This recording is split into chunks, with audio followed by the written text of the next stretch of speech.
Welcome to A1 TV Telugu news. నేను భువన. Details చూద్దాం. శ్రీకాకుళం జిల్లా ఆముదాల వలస నియోజకవర్గంలో చింతాడ రవి ఇంటి వద్ద పోలీసులు భారీగా మోహరించారు. కోన రవి ఆరోపించిన అంశాలపై పరిశీలనకు వెళ్లేందుకు ప్రయత్నించిన చింతాడ రవిని పోలీసులు అడ్డుకుంటున్నట్లు సమాచారం. ఈ ఘటనపై ఇరు వర్గాల మధ్య విమర్శలు కొనసాగుతున్నాయి. అధికారుల జోక్యంపై వివిధ అభిప్రాయాలు వ్యక్తమవుతున్నాయి.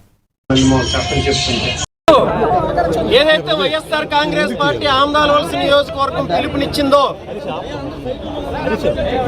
మన ఆమ్దాల వలస నియోజకవర్గ ఎమ్మెల్యే కోన రవికుమార్ తాలూకా భూ అక్రమాలను బయటపెట్టి మీడియా సాక్షిగా ప్రజలకు చూపించాలనే ఒక కార్యక్రమం చేపట్టడం జరిగింది. ఈరోజు ఆమ్దాల వలస నియోజకవర్గ వైఎస్ఆర్ కాంగ్రెస్ పార్టీ అత్యంత నీచంగా దిగజారిపోయి కోన రవికుమార్ అనే వ్యక్తి ఎన్నాళ్ళు ఇసుక దోచుకుంటున్నాడు, మైనింగ్ అక్రమాలు చేస్తున్నాడు, ఒక గ్రావెల్ దోచుకుంటున్నాడు, దేవాలయం భూములు దోచుకుంటున్నాడు. ఈరోజు అత్యంత దారుణంగా దిగజారిపోయి సభ్య సమాజం సిగ్గుపడేలా రైతులకు ఉపయోగపడే పంట కాలువ తాలూకు గొట్లు దోచుకుంటున్నాడు.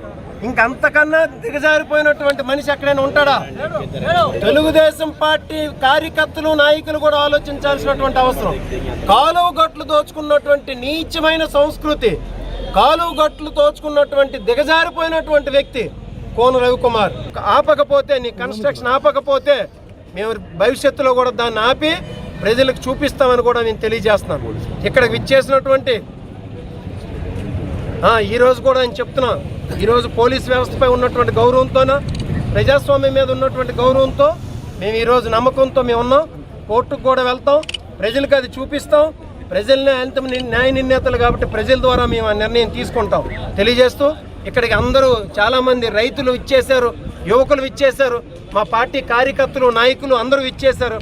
వాళ్ళందరికీ కూడా పేరు పేరున హృదయపూర్వకమైనటువంటి ధన్యవాదాలు తెలియజేసుకుంటాం.